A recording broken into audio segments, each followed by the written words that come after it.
Okay, the plans have changed here at home and we're not going anywhere, so while it's a pretty day, which is very rare here in East Tennessee, and it's not raining, so I apologize for the wind though. I'm going to put a little wax job on this 93 Ford S10 Ranger. I'm using turtle wax. I always do the hand wax job here.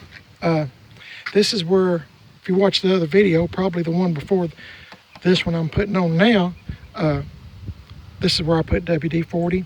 I'll tell you what I've done to try to shorten my videos up a little bit. I've already waxed this half of the bed. Can you tell the difference between the faded and how dark it is now? I can. I don't know if you can, but try to stand back where you can see the difference. It's got a good shine to it. This truck is a 93, so it is, if my math is right, it's 28 years old. This part of the paint is original, except for the hood and the top that I had painted years ago, probably 12 years ago, I guess, give or take. I don't know. Anyway, I have waxed my beauty rings on the Corvette rallies here. I've waxed the bed, exhaust, the bumper, the tailgate. And I've waxed this whole side here to try to, so you wouldn't be so dang bored watching the video.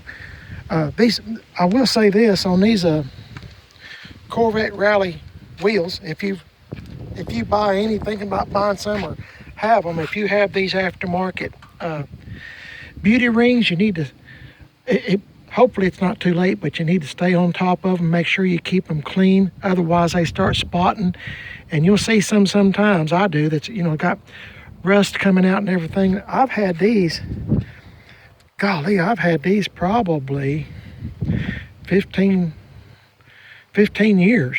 And I mean, I've always stayed on top of them and kept them clean, and they still look pretty good. So, just thought I'd give you that little bit of info. They're not real Corvette Rally beauty rings. They're aftermarket. They're not the GM, licensed GM beauty rings. Nor are the center caps. They're, repops too. So, anyway, all I have left to do is the door glass, and the bottom of the fender. I've already waxed where I had put WD-40. I've already waxed the fender, the hood, the windshield. I wax everything. I still have to do the bumpers. And I'm just wanting to get outside. I guess a day like today, I've got spring fever. I'm wanting to get outside. I'm tired of being cooped up in the house and tired of fighting all the stuff, having to wear a mask and all that. So anyway, blah, blah, blah. Everybody's going through it. I'm no different.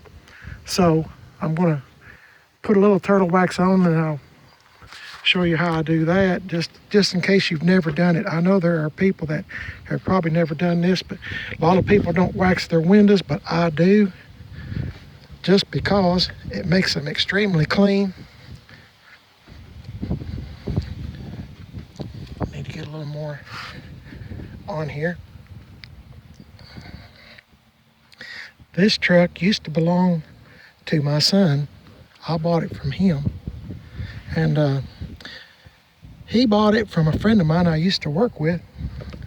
So the truck's been around here for many, many years. It's a 93, but it's originally from, it's North or South Carolina, I think. Anyway, I don't know if you can read that or not. I think it's North or South Carolina. Anyway, it's made its way here to East Tennessee years ago. So I bought it from him because he had saved up to buy a Z71 Chevy truck, 4-wheel drive, the whole 9 yards. And he had put so much money into this truck, and I knew this was a good truck, so they wasn't going to give him nothing for the truck. And it's not worth a whole lot now. I mean, it's not. It's 93 4-cylinder 5-speed. The air works, heat works. I mean, it's a good little truck. Good little cheap truck, but it's not worth very much. And you're probably asking yourself, why go through all the effort of trying to wax it and all that? I don't mind waxing, when I got the time. I like being outside, but I hate with a passion to buy the same thing over and over and over. So when I get something, I'll make it last as long as I can so I can buy something different instead of the same old thing. So I've had this truck for years, and I try to take the best care of it I can. But anyway, I'm putting wax on it. As I said, I've already done the windshield and stuff, and I'm not going to get everything done on this today, but I'll just show you what I'm doing. I'll get the wax all on it, and then I'll show you what it looks like.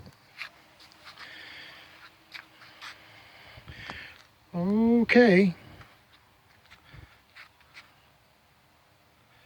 I've got wax all over the truck.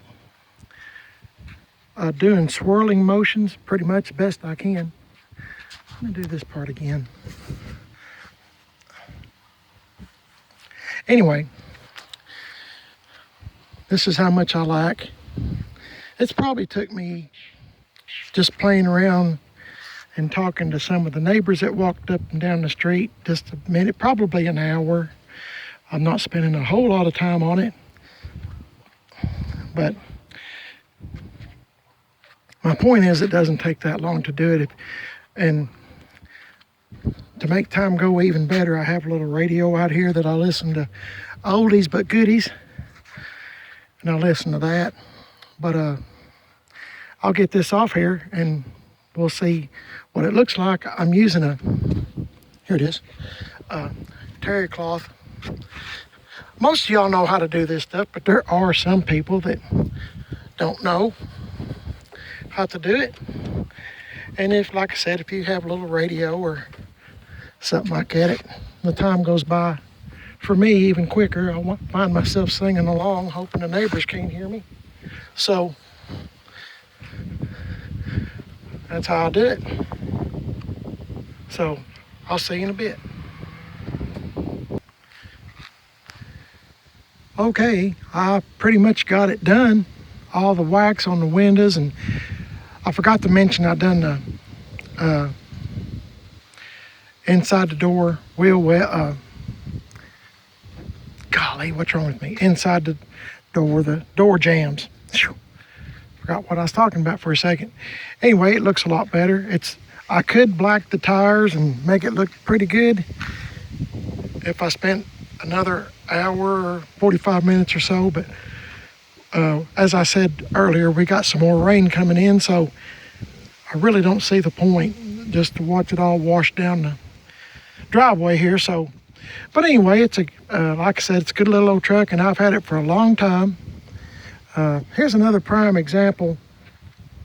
I don't know if you can see this or not, but it's faded pretty bad right here, and the wax doesn't really do too much for it. So, but this is a good example to put a little WD-40 right there, and you'd never know it was there. This truck has a lot of, it's like me, it has a lot of imperfections, little dents, little bruising here and there, but I mean, it's still a good little truck. Scratches, just, what is it, 28 years old, so apologize for the wind. So anyway, I really like this little truck, and the main thing is it's paid for. I have found out early in my life that it is easy, very, very easy to sign on the dotted line for something. Oh, there's my plane that always shines, flies over. Anyway, got off topic. It's easy to sign on a dotted line for something that if you would just take care of your stuff, it'll be fine. So I guess that's why I still have the truck, and try to keep it up the best that I can.